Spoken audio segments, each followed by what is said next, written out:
Boss को सलाह दी गई कि मैं किताब उठाकर देख सकूं। उसने सोचा कि पुस्तक सीधे दीवार से गुजरेगी। वह बहुत भ्रमित था। वह खड़ा हो गया और चलने के लिए इंतजार कर रहा था और देखा कि मूल दीवार एक ट्यूमरबा के अखबार में बदल गई थी और एक छेद को कुछ बिंदु पर यहां खोदा गया था। क्या ऐसा हो सकता है कि कैदी यहां से बच गया? उसने बहुत ज्यादा सोचने की हिम्मत नहीं की और उसे जमकर बुलाया। स्थिति के बारे में जानने के बाद जांच तुरंत रेंग गई। वह यह जानकर आश्चर्यचकित था कि छेद के प्रवेश द्वार को खोदा नहीं गया था। यह एक कैदी था जो असली सितारा था। वह यहां से बच नहीं पाया।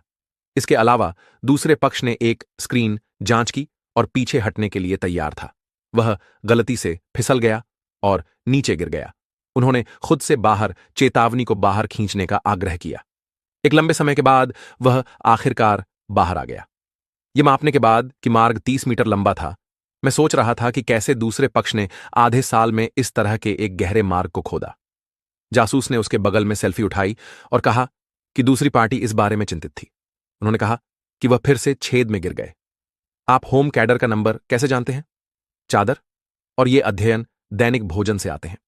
हर बार जब चेतावनी भोजन के लिए भेजी जाती है तो महिला मिट्टी के पत्थरों को तेज करने के लिए दीवार पर सूप का रस लगाती है और फिर दिन रात इसका उपयोग करती है। लेकिन इसके लिए बहुत समय की आवश्यकता होती है, इसलिए उन्होंने बहुत सारी पुस्तकों के लिए आवेदन किया, यह कहते हुए कि वह हर दिन इन पुस्तकों का अभ्यास करना सीखेंगे। और अन्य किताबें हैं।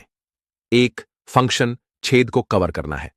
उन्होंने मिट्टी को कागज पर रखा, फिर मास्टर में प्रवेश किया और अंत में इसे दीवार पर लटका दिया। एक बार ऐसा होने के बाद वह इसे नहीं देख सकता है जब वह पुलिस में राउंड की जांच कर रहा है। वह बस इसे खोल सकता है जब इसकी आवश्यकता होती है और फिर खुदाई को थोड़ा सा काम शुरू कर सकता है। लेकिन इस मिट्टी से कैसे निपटें? यह भी बहुत सरल है क्योंकि यह एक पहाड़ पर बनाया गया है। अक्सर बड़ी हवाएं बह रही होती हैं और उसे स्वदेशी खिड़कियों को फैलाने की आवश्यकता होती है, इसलिए बड़ी हवा स्वाभाविक रूप से उन्हें दूर ले जाएगी। चैनल आधे साल के बाद लगभग समान है। महिलाओं की आजीवन यूयू योजना आधिकारिक तौर पर शुरू हुई। चूंकि महिला लंबे समय तक इमारत में रही और जनता की दृष्टि में दिखाई नहीं दी, इसलिए हर